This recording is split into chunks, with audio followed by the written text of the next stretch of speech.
विधानसभा चुनाव 2024 के दौरान जब बृजभूषण शरण सिंह का टिकट कटा, उनके ऊपर आरोपों का अंबार लगा हुआ था। ऐसे में बृजभूषण शरण सिंह ने अपनी ताकत दिखाते हुए भाजपा से नाराजगी दिखाई। अमित शाह को इंटरफेरेंस करना पड़ा। आखिरकार शीर्ष नेतृत्व ने छोटे बेटे करण भूषण शरण सिंह को टिकट देकर संसद की कुर्सी तक पहुंचा दिया। अब उनकी बेटी शालिनी सिंह चर्चा में बनी हुई हैं, लेकिन शालिनी सिंह जिस सीट से चुनाव लड़ना चाहती हैं, वहां रक्षा मंत्री राजनाथ सिंह के बेटे पंकज सिंह काबिज हैं। ऐसे में नोएडा श्रमिक आंदोलन के बीच शालिनी सिंह का एक बयान बहुत कुछ बयां कर गया। क्या है उनके बयान की असल मायने और क्यों पिता बृजभूषण शरण सिंह बेटी शालिनी सिंह के साथ खड़े दिख रहे हैं, दिखाएंगे इंडिया जंक्शन की इस स्पेशल रिपोर्ट में। नोएडा में श्रमिकों ने वेतन वृद्धि को लेकर बड़ा आंदोलन किया, जिसमें नोएडा प्रशासन के हाथ पैर फूल गए। योगी की एंट्री हुई और ओवरटाइम 2 गुना करने के आदेश सरकार ने जारी कर दिए, लेकिन वेतन वृद्धि को लेकर अभी मामला संशय में पड़ा हुआ है। इसी बीच नोएडा सिटीजन फोरम की अध्यक्षा और बृजभूषण शरण सिंह की बेटी शालिनी सिंह का एक बयान जारी हुआ। बयान ने सोशल मीडिया पर काफ़ी चर्चा बटोरी। उसी दिन पिता बृजभूषण सिंह का भी एक बयान मीडिया में ट्रेंड हो रहा था। उस बयान में भी भाजपा के पूर्व सांसद बृजभूषण शरण सिंह ने कहा कि आज की डेट में 12,000 रुपये में किसी श्रमिक का क्या होने वाला है। 4 से 5,000 रुपये कमरे में निकल जाते हैं, 4,000 का खाना पीना हो जाता है, और 100 से 200 रुपये अगर किसी इंसान के पास पड़े हैं और वो बीमार पड़ जाए तो वो कहाँ जाए। यानी कहीं ना कहीं दोनों ही बयानों में अप्रत्यक्ष रूप से शासन प्रशासन की नाकामी सामने आई और इंटेलिजेंस का फेलियर होना साबित हो रहा था।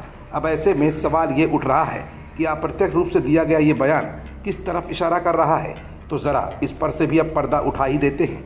बीते कई दिनों से लगातार इस बात की चर्चा हो रही है कि बृजभूषण शरण सिंह की बेटी शालिनी सिंह नोएडा यानी गौतम बुद्ध नगर से चुनाव लड़ने वाली हैं। लेकिन पिछले दिनों जो सुर्खियां शालिनी सिंह की तरफ से मीडिया में सामने आई, उसमें उन्होंने यादव परिवार यानी कि मुलायम सिंह यादव और अखिलेश यादव की जमकर तारीफ की थी। यही नहीं, अपने पिता से बेहतर रिलेशन की बात कहकर उन्होंने एक दरवाज़ा राजनीति में आने का पहले से ही खोल रखा था। अब सबसे बड़ी बात तो ये है कि आखिरकार शालिनी सिंह का अगला कदम क्या होने वाला है।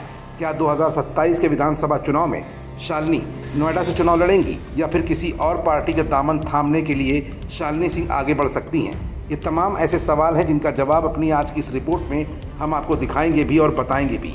दरअसल नोएडा के हिंसक प्रदर्शन के बीच पूर्व सांसद बृजभूषण शरण सिंह की बेटी शालिनी सिंह ने एक वीडियो जारी कर सरकार और पुलिस प्रशासन को कटघरे में खड़ा करते हुए तमाम गंभीर आरोप लगाए थे। नोएडा सिटीजन फोरम की कार्यकारी अध्यक्ष के तौर पर उन्होंने इसे इंटेलिजेंस का बड़ा फेलियर बताया था।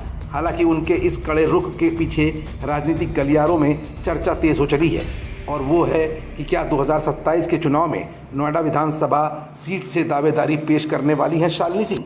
शालिनी सिंह ने खुद भी स्वीकार किया है कि वो राजनीति में आने की इच्छुक हैं। चूँकि नोएडा से वर्तमान विधायक रक्षा मंत्री राजनाथ सिंह के बड़े बेटे पंकज सिंह हैं, इसलिए बीजेपी के भीतर उनकी दावेदारी बेहद मुश्किल सी लग रही है। ऐसे में अटकलें लगाई जा रही हैं कि अगर बीजेपी से बात नहीं बनी तो वो समाजवादी पार्टी का दामन भी थाम सकती हैं, क्योंकि उनके पिता बृजभूषण शरण सिंह अक्सर अखिलेश यादव की तारीफ करते हुए नजर आए हैं। अब सवाल ये उठता है कि अगर शालिनी सिंह समाजवादी पार्टी का दामन थाम लेती हैं और पिता और दोनों भाई भाजपा में रहते हैं, तो ऐसे में राजनीतिक प्रतिद्वंद्विता कैसे एक दूसरे के साथ निभाई जाएगी? कहीं ऐसा सीन तो नहीं होने वाला जैसे स्वामी प्रसाद मौर्य की बेटी सुमित्रा मौर्य के साथ सामने आया था। जंक्शन, खबरों का जंक्शन।